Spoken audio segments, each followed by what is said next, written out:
La semana pasada Don nos recordaba, en base a Efesios capítulo 4, del versículo 7 al versículo 12, que Dios ha dado dones ¿a quién?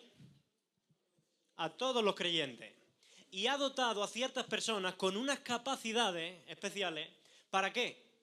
Para ponerlas al servicio de los santos y que ellos puedan ser perfeccionados para la obra del ministerio. Es decir, para que todos, absolutamente todos, terminemos sirviendo a Dios en la iglesia y a través de la iglesia.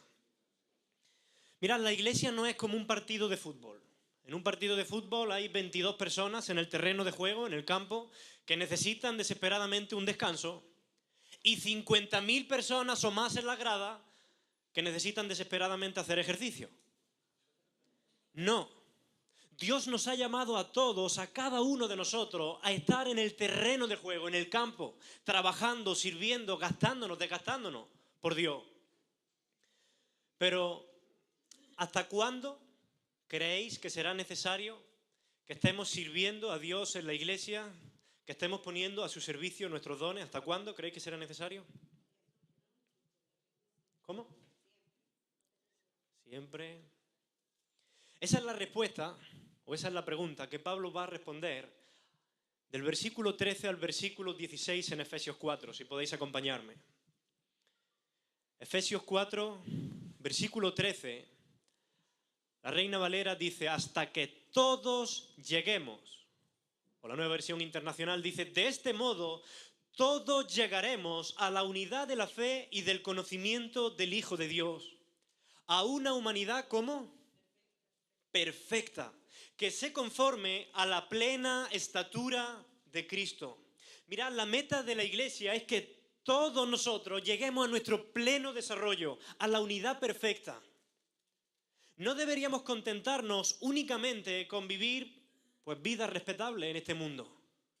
Nuestra finalidad es ser ejemplo de la perfecta hombría y feminidad cristiana. La finalidad de la iglesia no es nada menos que producir personas que sean un fiel y perfecto reflejo de la imagen de Jesús. Que cuando te vean a ti, no te vean a ti, sino a Cristo en ti.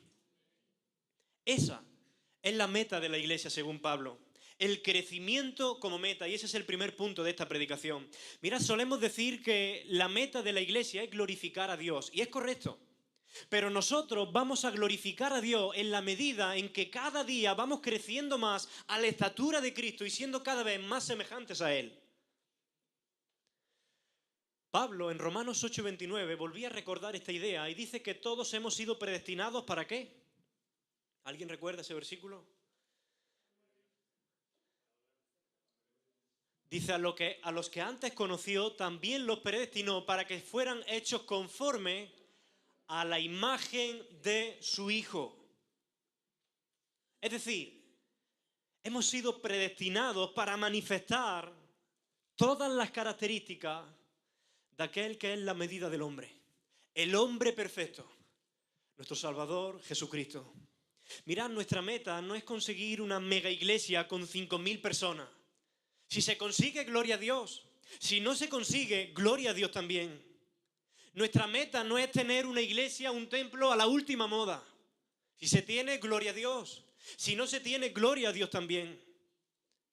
La meta es que todos nosotros y cada uno de nosotros crezcamos a la imagen de Jesucristo. No hay otra meta. Pero esta meta, lo cierto es que es muy difícil de medir. Porque la iglesia, ¿quién la compone? Todos nosotros, miembros. Y cada miembro está en una etapa de madurez y en una condición espiritual distinta a la del otro. Por eso hay que tener mucho cuidado cuando decimos la iglesia tal es legalista, o la iglesia tal es liberal, o la iglesia tal es inmadura. Porque dentro de esa iglesia hay mucha diversidad de miembros y no todos están en la misma condición o en el mismo estado de madurez espiritual. Todas las iglesias tienen gente legalista. En todas las iglesias hay gente inmadura, hay gente liberal, pero también hay gente piadosa, hay gente madura y todos nosotros estamos en crecimiento.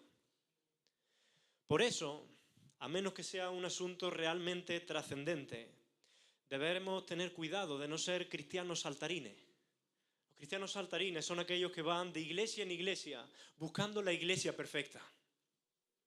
¿Sabéis lo que Charles Spurgeon, el príncipe de los predicadores, dijo a uno de estos cristianos perfeccionistas que iban de iglesia en iglesia buscando la iglesia perfecta? Él lo miró a los ojos y le dijo: si tú no te consideras perfecto, deja ya de buscar la iglesia perfecta, porque ésta dejará de serlo en el momento en que tú te hagas miembro de ella. Cuando yo y Natalia vinimos aquí pensábamos que era la iglesia perfecta. Luego conocimos a Jorge y bueno, entendimos que todas las iglesias tienen su... No, es broma. Lo cierto es que todos somos imperfectos y yo el primero. Mirad, ni siquiera, escucha esto, ni siquiera la iglesia primitiva era perfecta. A veces idealizamos la imagen de la iglesia primitiva, pero la iglesia primitiva cuenta que nada más surgir, ya surgieron los problemas con ella. Y había problemas entre los cristianos que provenían del judaísmo y los cristianos gentiles. Y se tuvo que convocar un concilio en Hechos 15 para solucionar estos conflictos. El mismo apóstol Pablo tuvo que reprender al apóstol Pedro por su conducta hipócrita. La iglesia de Corinto, que creían ser muy espirituales y tener todos los dones, Pablo los tiene que llamar carnales porque están llenos de divisiones y unos dicen que eran de Pablo, otros de Cefa, otros de Apolo. Ni siquiera la iglesia primitiva era perfecta. Pero esto no es un motivo para deprimirnos, sino todo lo contrario. Es un testimonio de que si ellos pudieron ser hechos conforme a la imagen de Jesucristo y alcanzar la plena estatura de Cristo y exclamar con el apóstol Pablo: he peleado la buena batalla, he acabado la carrera, he guardado la fe, entonces todos nosotros, con todas nuestras perfectas imperfecciones, también podemos lograrlo. Solo entonces, cuando seamos semejantes a Cristo, entonces alcanzaremos lo que Pablo dice en el versículo 13, la plena unidad de la fe y del conocimiento del Hijo de Dios. Esa es nuestra meta. Y Pablo lo sabe. Por eso cada vez que Pablo escribe una carta a una de las iglesias, sea la iglesia en Efesios, a los colosenses, siempre empieza en los primeros versículos y hace una oración. En Efesios 1:17 dice así: pido que el Dios de nuestro Señor Jesucristo, el Padre glorioso, les dé el espíritu de sabiduría y de revelación para que lo conozcan mejor. Tenemos que crecer en el conocimiento de Dios. En Filipenses 1:9 dijo: esto pido en oración, que el amor de ustedes abunde cada vez más en conocimiento y en buen juicio. Pablo quiere que todos crezcamos en conocimiento y en buen juicio. En Colosenses 1:9 y 10, Pablo dijo: no hemos dejado de orar por ustedes.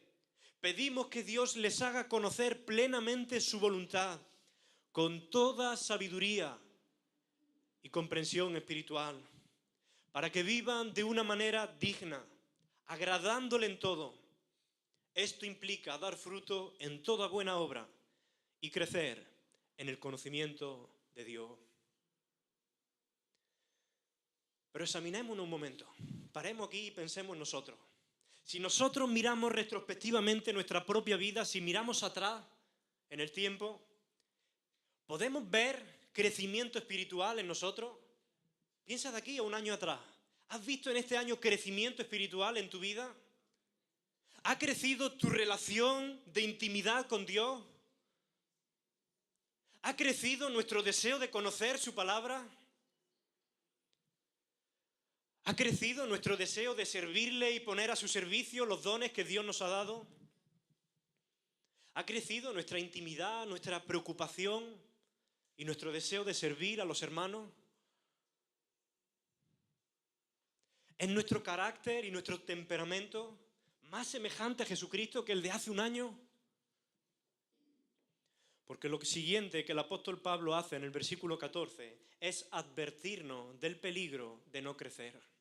Y este es el segundo punto, el peligro de no crecer. El apóstol Pablo dice en el versículo 14: así ya no seremos niños, zarandeados por las olas y llevados de aquí para allá por todo viento de enseñanza o de doctrina, y por la astucia y los artificios de quienes emplean las artimañas engañosas. Mirad, Pablo está advirtiendo a la iglesia, no a los incrédulos, a la iglesia de los peligros de permanecer en un estado espiritual de niñez. Está advirtiendo a la iglesia. Porque no importa cuántos años llevemos en la iglesia, aún podemos permanecer en un estado de niñez espiritual. Mirad, os voy a hacer una pregunta. El ser humano es un ser racional, ¿verdad? Por definición, es lo que nos distingue de los animales. Pero os pregunto, ¿un bebé es un ser racional? Pero un bebé es un ser humano. Un bebé, por definición, sí es un ser racional. Lo que pasa es que él no ha desarrollado el uso de razón. Y para desarrollarlo necesita disciplina.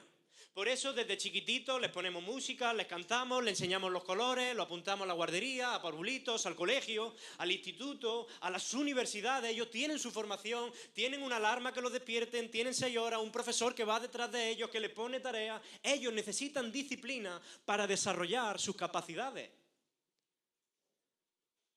Y nosotros, para desarrollarnos y crecer espiritualmente, también necesitamos disciplina. No hay otra forma. Pablo exhortó a la iglesia de Corinto, porque ellos creían ser muy espirituales, creían tener todos los dones, todos hablaban en lengua. ¿Sabéis lo que Pablo les dijo en 1 Corintios 3:1? Dice, de manera que yo, hermano, no pude hablaros como espirituales, sino como a carnales, como a niños en Cristo. Pablo está comparando el ser un niño en Cristo con ser un carnal. Porque a menudo una de las evidencias de que somos niños en Cristo es nuestra conducta y nuestro carácter carnal. Por eso debemos hacer siempre, cada día, el ejercicio de examinarnos a nosotros mismos. Examinar nuestra relación personal con Dios. Nuestro tiempo de oración diaria. Nuestro tiempo de estudio de la palabra. Examinar nuestras relaciones con los hermanos. Porque eso va a decir mucho de nuestra condición espiritual. ¿Cómo es mi relación con Dios? ¿Cuánto tiempo paso a solas diariamente con Él? ¿Qué importancia tiene la palabra de Dios en mi vida? ¿Qué tanto procuro la unidad del bien de mis hermanos? Pablo dice, para dejar de ser un niño hay que crecer en el conocimiento de la fe, en el conocimiento del Hijo de Dios y de su voluntad. Mira, a lo largo de mi vida he escuchado a personas decir que el conocimiento no importa, que lo que importa es tener la fe como la de un niño. Y es cierto que Jesús en los evangelios habla de tener la fe como la de un niño, como una virtud. Él dice en el evangelio de Lucas y en el evangelio de Marcos que aquel que no recibe el reino de Dios como un niño no entrará en él. Pero este llamado bíblico a tener la fe como la de un niño ha sido distorsionado radicalmente. ¿De qué se trata tener la fe como la de un niño? Mirad, cuando Jesús dice que hay que tener la fe como la de un niño, utiliza un adverbio de comparación. ¿Cómo? Lo que sugiere que Jesús está haciendo una analogía. De la misma forma en que los hijos confían en sus padres, así debemos confiar nosotros en Dios. Es una fe de absoluta dependencia. Mirad, a mí de pequeño me daba miedo nadar porque no sabía. Pensaba que me ahogaba. Sin embargo, cuando mi padre estaba dentro de la piscina y me decía, José Daniel, salta, yo, sin dudarlo, me lanzaba a la piscina con la plena confianza en que él me iba a recoger en sus brazos. Yo sabía que mi supervivencia en ese momento dependía únicamente de él, pero aún así no dudaba en lanzarme. Sin embargo, si hoy día mi padre está en la piscina y me dice, José Daniel, tírate a la piscina, yo diría, ¿y por qué? ¿Qué estará tramando? ¿Estará fría el agua? Y ya no tendría esa fe de absoluta dependencia y estaría cuestionando a mi padre. Eso es a lo que Jesús se refiere. Pero ese texto de Jesús no nos exime de nuestro deber de crecer en el conocimiento de Dios. El autor de Hebreo en el capítulo 5 del 12 al 14 dice, porque debiendo ser ya maestros, Después de tanto tiempo, tenéis necesidad de que se os vuelva a enseñar cuáles son los primeros rudimentos de las palabras de Dios. Y habéis llegado a ser tales que tenéis necesidad de leche y no de alimento sólido. Y todo aquel que participa de la leche es inexperto en la palabra de justicia, porque es niño. Pero el alimento sólido es para los que han alcanzado madurez, para los que por el uso de los sentidos están ejercitados en el bien y en el mal. Mira, el autor de Hebreos nos llama a tener una fe sólida para saber discernir lo bueno de lo malo, la correcta enseñanza de la incorrecta enseñanza. Pablo dijo en 1 Corintios 14:20, hermanos, no seáis niños en el modo de pensar. ¿Sed niños en qué? En la malicia, pero maduros en el modo de pensar. Porque el peligro de permanecer en un estado de niñez es lo que dice Pablo en este versículo. Que podemos ser arrastrados por todo viento de doctrina o todo viento de enseñanza. Mirad, la doctrina es fundamental en una iglesia. La doctrina es fundamental para que una iglesia se mantenga unida, para que una iglesia crezca y para que una iglesia permanezca y perdure en el tiempo. Mirad, muchos de vosotros, cuando he podido hablar con vosotros y me habéis contado los testimonios, me habéis contado que habéis venido de otras iglesias, que tuvisteis que salir porque en la iglesia empezaron a haber doctrinas raras, o vino el movimiento del G12 o el movimiento apostólico y había apóstoles. ¿Sabéis por qué sucede esto? Porque la doctrina no está clara. Y porque los que permiten eso, los líderes, son niños en Cristo, llevados por todo viento de doctrina y se dejan llevar por las modas teológicas del momento. Y para que esto no suceda, todos nosotros debemos seguir creciendo en el conocimiento de Dios, en el conocimiento de la fe y estar unidos en eso. Por eso es importante que los miembros de una iglesia conozcan su propia confesión de fe. ¿Vosotros pensáis que si ahora mismo viniera por ahí un hombre vestido de traje, corbata, diciendo yo soy un apóstol, sucesor del apóstol Pablo, creéis que tendría futuro en esta iglesia? Ninguno. Porque esta iglesia tiene clara su base doctrinal y no va a ser llevada por todo viento de doctrina. Pero imaginaos que hay niños en Cristo y empiezan a decir, oye, ¿y si es verdad? ¿Y si es un sucesor del apóstol Pablo? Y poco a poco sus corazones empiezan a ser arrastrados por todo viento de doctrina.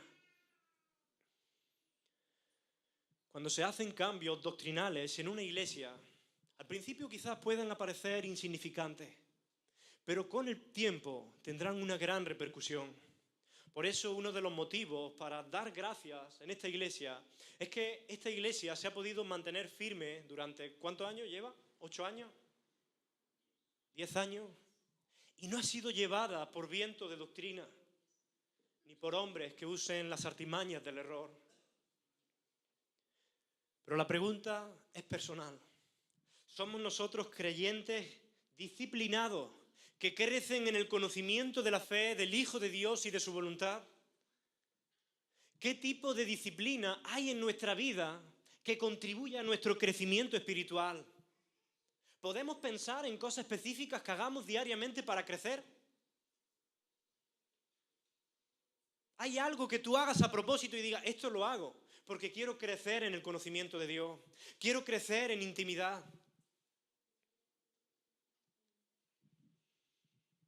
El apóstol Pablo no solo nos dice cuáles son los peligros, él también quiere decir a la iglesia cuáles son las claves del crecimiento. Y a partir del versículo 15, él empieza a dar las claves del crecimiento. Y este es el tercer punto de la predicación. Dice en el versículo 15, más bien, al vivir la verdad, ¿cómo? Con amor, creceremos hasta ser en todo como aquel que es la cabeza, Cristo. Lo primero que dice es vivir la verdad.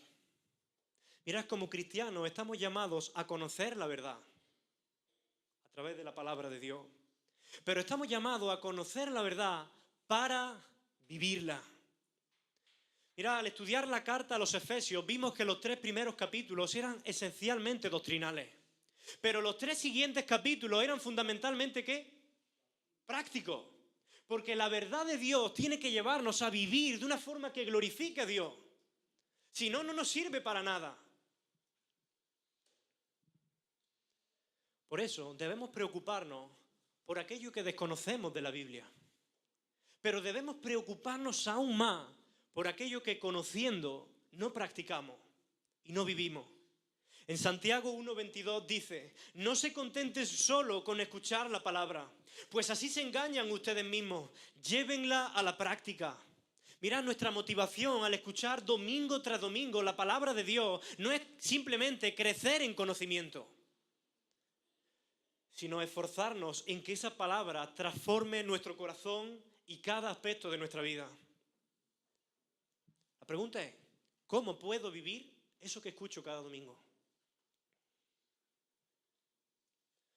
Tenemos que hacer el ejercicio de interiorizar la palabra de Dios, de meditar en ella, de entender de qué formas prácticas podemos vivirla día a día.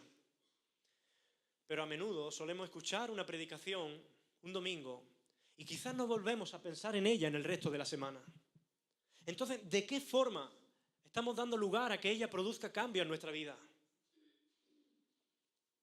¿Sabéis cuál era una de las claves de todo siervo de Dios en la Biblia? Que él no solamente leía o escuchaba la palabra, sino que meditaba en ella. El salmista dice: Jehová, en tu ley está mi delicia, y en tu ley medito, ¿cuándo? Wow, de día y de noche. Pero eso requiere disciplina. ¿Sabéis lo que Dios le dijo a Josué en Josué 1:8? Nunca se apartará de tu boca este libro de la ley, sino que ¿qué? De día y de noche meditarás y meditarás y meditarás en él. Y eso con un propósito. ¿Cuál es el propósito? Lo sigue diciendo en el versículo. Para que guardes y hagas conforme a todo lo que en él está escrito. Porque entonces harás prosperar tu camino y todo te saldrá bien. Si queremos crecer, hay que esforzarnos por vivir la verdad. Meditar en la palabra y ver de qué formas prácticas. Yo sé que eso requiere tiempo, requiere un esfuerzo, pero si queremos crecer, Pablo nos está diciendo, hay que esforzarse por vivir la verdad. Lo siguiente que nos dice es vivir la verdad en amor. Mirad, el apóstol Pablo podría haber dicho simplemente que tenemos que vivir la verdad, y hubiera dicho una verdad como un templo. Sin embargo, él, inspirado por el Espíritu Santo, consideró lo suficientemente importante añadir un detalle. ¿Cómo hay que vivir esa verdad? En amor. Porque la iglesia puede tener la verdad teórica de Dios, pero estar carente de amor. Y cuando la verdad de Dios no se vive, entonces el conocimiento puede envanecer. Es a eso a lo que Pablo se refiere en 1 Corintios 8:1, cuando dice, el conocimiento envanece, pero el amor edifica. Se puede ser muy celoso en doctrina, pero si falta lo más importante, el amor a Dios y el amor hacia el prójimo, entonces nuestro celo por la doctrina es como una espada en las manos de un lunático. Mirad, durante mis años de seminarista, cuando yo empecé a estudiar teología, yo me volví muy celoso por la doctrina. Yo decía y defendía lo que yo creía que era la verdad, pero lo hacía sin ningún tipo de amor, sin gracia y sin misericordia. Y ahora lo reconozco con vergüenza. Y eso me llevó a perder algunas amistades. Yo sabía que el libro de Judas dice que hay que contender ardientemente por la fe que ha sido dada una vez a los santos, pero no sabía que incluso ese celo debe estar empapado por la ternura del primer amor. Con el tiempo aprendí que la doctrina sana, la sana doctrina, es doctrina que sana. Que Jesús decía grandes verdades, pero siempre con un profundo sentimiento de amor hacia los demás. En Juan 1:14 se describe a Jesús como un hombre lleno de gracia y de verdad. Y estos son dos requisitos de la sana doctrina, que sana con su gracia y adoctrina según la verdad. Cuando no está el amor, no es sana doctrina. Cuando no está la verdad, no es sana doctrina. En 1 Corintios 13:2 el apóstol Pablo dice: si poseo todo el conocimiento pero me falta amor, nada soy. El teólogo y predicador del siglo XIX, George Campbell Morgan, escribió algo que me encanta porque siento que me habla a mí también, especialmente en aquel tiempo cuando era seminarista. Y dice así: cuando oigo a personas denunciar el lenguaje amargo, lo que consideran falsa doctrina, me preocupo más por los acusadores que por los acusados. Hay una ira contra la impureza que es ella misma impura. Hay un celo por la ortodoxia que es ella misma no ortodoxa. Si han perdido su primer amor, harán más daño que bien con su defensa de la fe. Detrás de todo contender por la fe tiene que estar la ternura del primer amor. Detrás de todo celo por la verdad tiene que estar la apertura generosa del primer amor. Mirad, cuando un hermano está en pecado hay que decirle la verdad y hay que confrontarlo, porque queremos que esta persona vuelva a glorificar a Dios con su vida.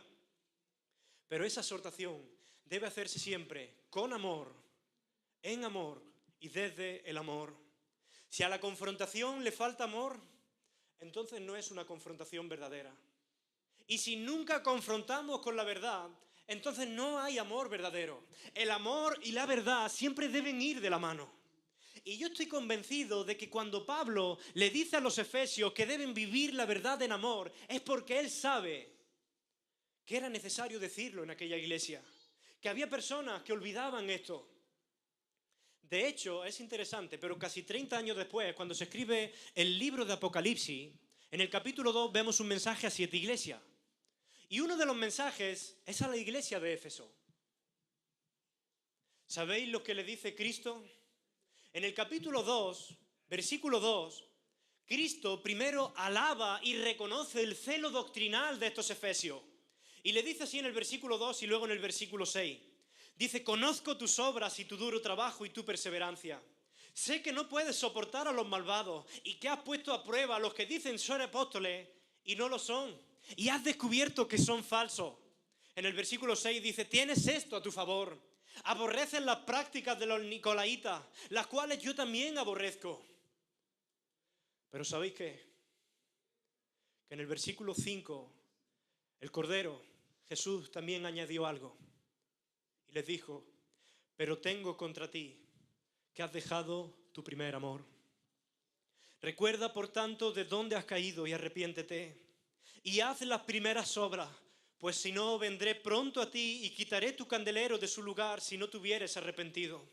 Mirad, el llamado al arrepentimiento y hacer las primeras obras indica que el fracaso de estos cristianos no era principalmente la pérdida de amor a Dios, sino la pérdida de amor a su prójimo, a los demás.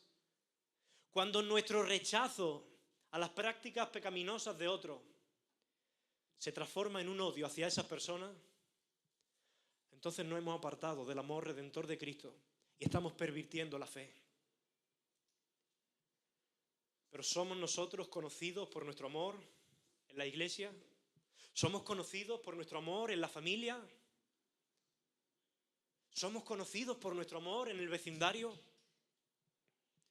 El apóstol Pablo dice: ¿queréis crecer? Vivir la verdad en amor. Y lo tercero que dice es vivir para servir. En el versículo 16, el apóstol Pablo, en Efesios 4, dice: por su acción, todo el cuerpo crece y se edifica en amor, sostenido y ajustado por todos los ligamentos, ¿según qué? La actividad propia de cada miembro. El versículo 6 dice que el cuerpo crece según la actividad propia de cada miembro. Pablo está recalcando la importancia de poner en práctica los dones de Dios que Él ha dado a cada uno de nosotros. Mira, una de las formas en que vamos a crecer como cuerpo es cuando pongamos al servicio de los demás y compartamos lo que hemos recibido de Dios. Tiene mucha razón la frase esa que dice: el que no vive para servir, no sirve para vivir. Porque estamos llamados a servir. Hemos sido llamados a vivir la verdad en amor, a vivir para servir. ¿Somos nosotros conocidos o caracterizados por nuestro deseo de servir a los demás? Y lo último que Pablo nos dice es que si queremos crecer, debemos vivir unidos a Cristo, que es la cabeza. Mirad, lo que produce el crecimiento no es estar involucrado en 1000 actividades de iglesia. Lo que produce el crecimiento es la relación íntima con Cristo, con la cabeza, estar adheridos a Él. Jesús es el que da el crecimiento al creyente y no las miles de actividades de iglesia. El crecimiento será el efecto de nuestra relación con Dios. El apóstol Pablo en Colosenses 2:19 dice: unidos a la cabeza y por la acción de ésta, todo el cuerpo sostenido y ajustado mediante las articulaciones y los ligamentos va creciendo como Dios quiere. Cuanto más unida está nuestra vida a Cristo, cuanto mayor sea nuestra relación de intimidad con Cristo, cuanto más tiempo tengamos de oración con Él, mayor será nuestro crecimiento. Una persona que no crece es una persona que no ora, que no tiene tiempo con Dios, que no tiene deseo de estudiar la palabra cada día, que no tiene deseo de disciplinarse porque está cómodo quizás con su vida carnal. Entonces no importa en cuántas actividades de iglesia estemos involucrados, porque nunca vamos a crecer. El salmista en el Salmo 51:6 dice: he aquí, tú amas la verdad en lo íntimo, y en lo secreto me has hecho comprender sabiduría. Dios nos está llamando a tener intimidad con Él. Ahí es donde nosotros comprenderemos sabiduría, creceremos en el conocimiento de Dios. Allí creceremos en la fe, en el conocimiento del Hijo de Dios y en su voluntad. Y nuestras vidas serán transformadas a su imagen. Pero ¿cuántos de nosotros, y acabo con esto, pregunta de reflexión personal, ¿cuántos de nosotros estaremos dispuestos a meditar en esta palabra durante el resto de la semana? ¿Seremos de aquellos que buscan iglesia perfecta o de aquellos que se esfuerzan en ser perfeccionados a la imagen de Jesucristo y crecer y madurar? Al final de este año, cuando miremos atrás, podremos ver un crecimiento en nuestra vida, un crecimiento de intimidad con Dios, un crecimiento en nuestro conocimiento de la palabra, un crecimiento en nuestros deseos de servicio, un crecimiento en nuestras relaciones con los hermanos. Estableceremos hoy mismo esa disciplina que vemos en los siervos de Dios que meditaban de día y de noche en la palabra. ¿Seremos hacedores de la palabra? Lo que yo sé es que si el Señor nos reta a vivir vidas en la verdad, a vivir la verdad en amor, a vivir para servir y a estar íntimamente unidos a Cristo, es porque Él sabe que eso será lo mejor para nosotros, porque Él nos ama y quiere que crezcamos y que vivamos vidas que le glorifiquen y vidas llenas de gozo y llenas de la paz de Dios. Pero ¿qué haremos al respecto? Que el Señor nos ayude. Vamos a orar. Señor, bendice tu palabra, Señor. Que tu Espíritu Santo trabaje en nuestros corazones y haga la obra. Ayúdanos, Señor, a crecer y a no contentarnos con lo que tenemos ahora. Queremos seguir saciándonos de ti, llenándonos de tu Espíritu cada día, llenándonos de tu palabra, creciendo en el conocimiento, en el amor. Señor, nuestro mayor deseo como iglesia es que cada día seamos más semejantes a Cristo, porque Cristo es nuestra gloria, Cristo es nuestra meta y Cristo es todo lo que deseamos, Señor. Bendice tu palabra en cada uno de nosotros. Amén, Señor.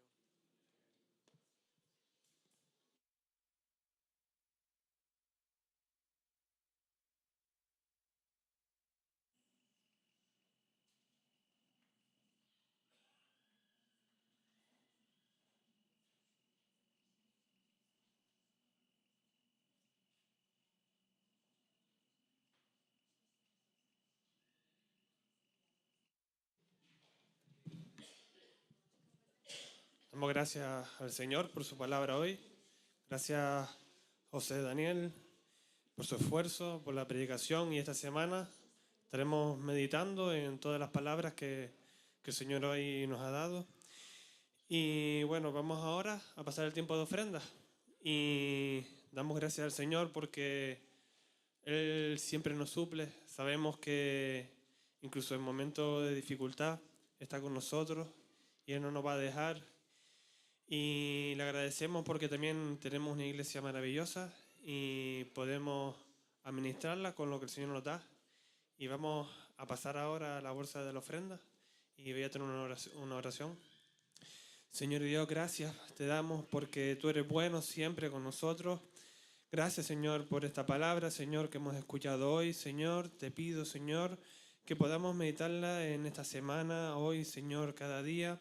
Que podamos seguir creciendo, Señor, que de aquí, Señor, a un año podamos mirar hacia atrás, Señor, y ver que hay un crecimiento en nuestra vida. Gracias, Señor, también porque tú nos das, Señor, incluso más de lo que necesitamos, Señor, y te queremos agradecer, Señor, y ser buenos administradores de lo que tú nos das. Y, Señor, poder dar, Señor, con alegría, con gozo, Señor, para aquí, para la iglesia, para tu obra, Señor. Y te pedimos, Señor, que tú ayudes, Señor, a los que ahora mismo no tienen, Señor, los recursos, Señor, que no tienen trabajo, Señor. Te pedimos que tú les suplas a ellos, Señor, que nunca les falte de nada. Que nos ayude, Señor, también a poder ser generosos, Señor, y, Señor, ser un cuerpo, Señor, que nos ayudamos, Señor, en momentos de dificultad, Padre. Te damos gracias, Señor, y te pedimos, Señor, que tengas esta ofrenda, Señor, para tu gloria y para tu honra, Señor. En nombre de Jesús, amén. Pues bueno, voy a hablarles un poquito de los anuncios de esta semana. Y bueno, tenemos los estudios bíblicos, que cada uno sabe las fechas.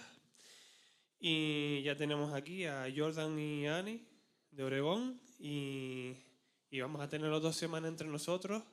Y seguramente que van a ser de bendición. Y estamos muy gozosos porque ellos están aquí entre nosotros. Y que se sientan aquí como en casa, ¿vale? Así que bienvenidos de nuevo. Tenemos Power, estudio de mujeres, el miércoles a las 9:30. En oración el viernes a las 7. Jóvenes a las 7, también el viernes en el piso de Natalie. Ensayo de alabanza el sábado a las 10. Y el sábado a las 7, los jóvenes adultos mayores de 18 años, no sé qué quieran hablar, pues tienen un tiempo, los sábados del 19 de las 7 a las 9, un tiempo de compartir con Jordan y Annie y de comer y tomar café. Así que se animen todos los jóvenes mayores de 18 años en la casa de Eloída, que también es casa de David, ¿verdad? Vale, y nada, sí hay un anuncio que resaltar que es el tema de la ayuda, ¿vale? El Ministerio de Ayuda. Y es que se va a recoger alimentos los días 31 de marzo y el 1 de abril. Y me comentaron que Mirna tiene una lista donde se están apuntando los voluntarios para ir a recoger. Se recogen los hiperdinos aquí en Santa Úrsula. Así que si quieres colaborar con esta obra, pues te puedes apuntar con Mirna para estos días ir a recoger alimentos.